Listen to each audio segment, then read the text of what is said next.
Okay, so I want to preface this with an apology. Sorry, this episode is going to be a little bit shorter, okay? Here's the thing, right? It's my last week of school until the summer, so I am currently just completely and utterly exhausted. So y'all are just going to have to hang on with me for this week. But I promise you, after this week, I'll get some sleep and I will be back on that Titans rundown grind. I promise you that. And the video isn't going to be as high quality. Just wanting to put all that out there. So, anyway, now that we are done with that, what's good, y'all?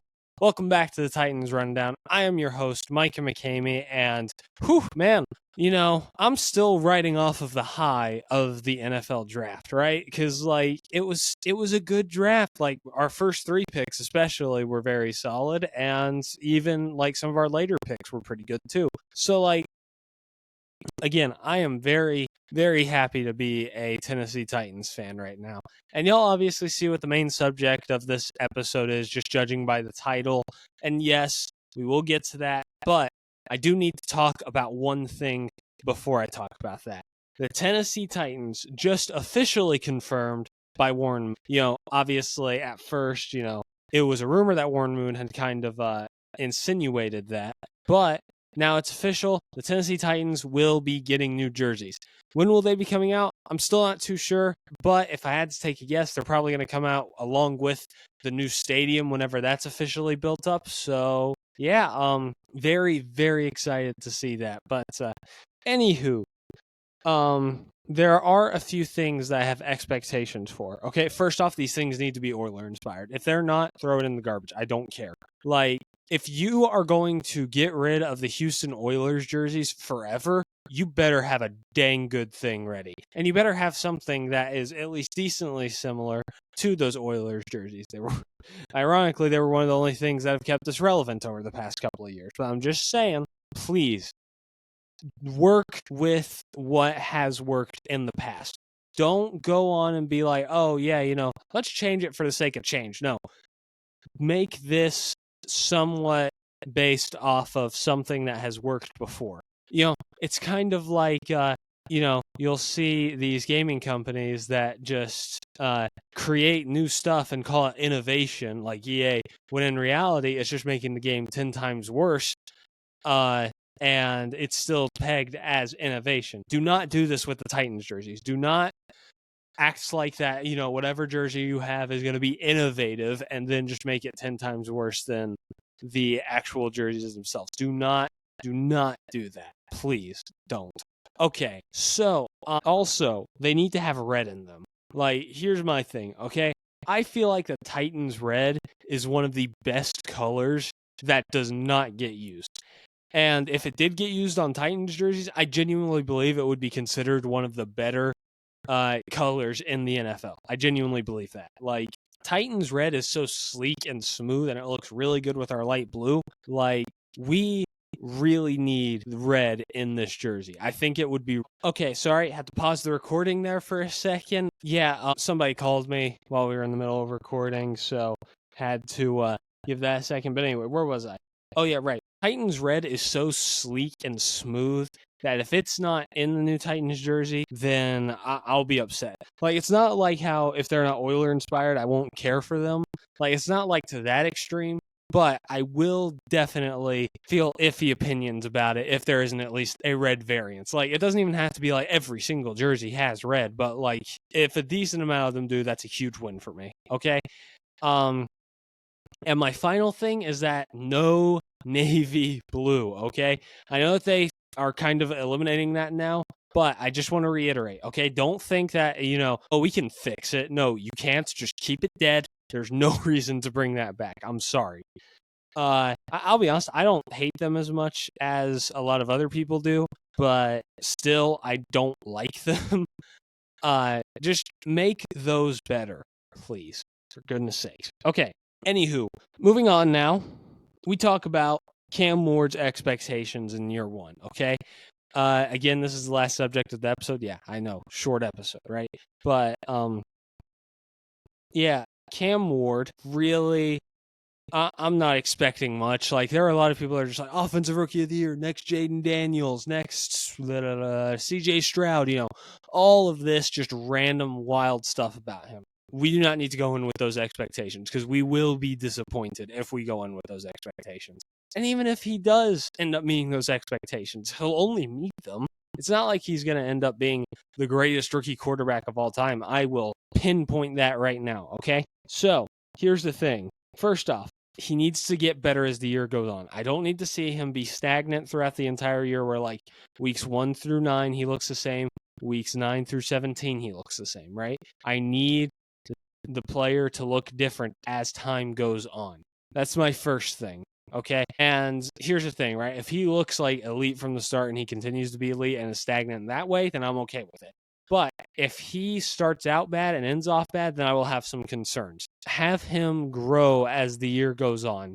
Kind of like rookie Trevor Lawrence. I know that's a weird example, but just hear me out. Like, rookie Trevor Lawrence was really bad at the beginning of the year. And he was really bad for a decent amount of the year. But in that last week, he threw for 2 touchdowns, kept the Colts out of the playoffs, and showed why he should be the quarterback for the Jacksonville Jaguars. Now, do I think that it's worked out that well? Not really. But I still do think that's the type of improvement that I want to see, him showing flashes in the second half of the year and having like 1 or 2 just really good games that stand out, right? Again, I really don't care what happens in the first half of this year. Like, he could throw 1 touchdown to 10 picks for all I care. Like, as long as he ends off the season by throwing, like, let me think, like 12 touchdowns, like, I would, like, not as in, like, he throws 12 total touchdowns, but, like, he throws 12 touchdowns at the second half of the season, then it'll show me, hey, he got better, so, like, maybe we should still give him a chance next year, right? Like, if he just gets better throughout the year, I don't care how he gets better, as long as he does, then I will be very happy and content with that. And it'll show me, hey, this guy has the stuff to end up being really good, and he's still developing as time goes on, all right? So that's the first thing. Second thing, turnovers are completely okay, right? Year 1, okay, especially in the first half of the year, he's going to be a little reckless because he feels like that he can do some of the stuff that he did in college and get away with it. No, we cannot let him believe that, okay? First off, I need Brian Callahan to try and beat this out of him as much as possible during training camp. But if he can't do that and Cam Ward is still making boneheaded turnover-type plays, then okay, fine. But he's got to clean that up as the year goes on, okay? But I will say, if he does end up throwing a lot of picks or having a lot of fumbles in year 1, completely fine by me. Just because of the fact that I really just need him to improve, okay? And, of course, as a rookie quarterback, it becomes a lot harder to read NFL defenses than it is college defenses. Or it's also a lot harder to have to throw in as tight of windows as the NFL does. Like, think about this. Some of these receivers that were playing in college, like, you'll see some of these clips, like, they're like open by like 5, 10, 15 feet. There is not a single way in the NFL that you get away with that, right? The NFL, you will have to make tight passes. And you can't just, throw it up, somebody's wide open down the field. Like, it's not like there's that one clip, Hendon Hooker versus Kentucky. He takes the ball, scans the field, he throws it down the field. It is completely underthrown, but Hyatt is so open that it doesn't even matter, and he just runs into the end zone, right? You cannot get away with something like that in the NFL. That's picked off in the NFL. Like, he's got to fit it into tight windows as time goes on, right? And again, just don't try and fit it into too tight of windows. Like, obviously, if the linebacker's in front of a receiver, don't throw it to him. But anywho, next thing, leadership qualities. I need him to show those leadership qualities that so many people have raved about wherever he's from, whether it's Incarnate Word, Miami, Washington State. I need to see all of those great traits that people have talked about. Like, as in, I'm talking sound bites from teammates, clips in the locker room even. Like, I'm talking raving from the coach. Like, obviously, Callahan will be honest about how good of a job Cam Ward is doing either as a quarterback or as a leader. Like, and I need to see players staying behind Cam Ward even during tough times. I need to see that, right? And honestly, like, I do think that that's the last thing that I'm worried about, at least, because, like, you can hear some of the stories, like, he puts the law down whenever he gets onto campus or the field or wherever, right? Like, he is very obviously, like, he's got a dog mentality. Now, is he a dog? We'll have to wait and see, but he definitely has the mentality to be one, right?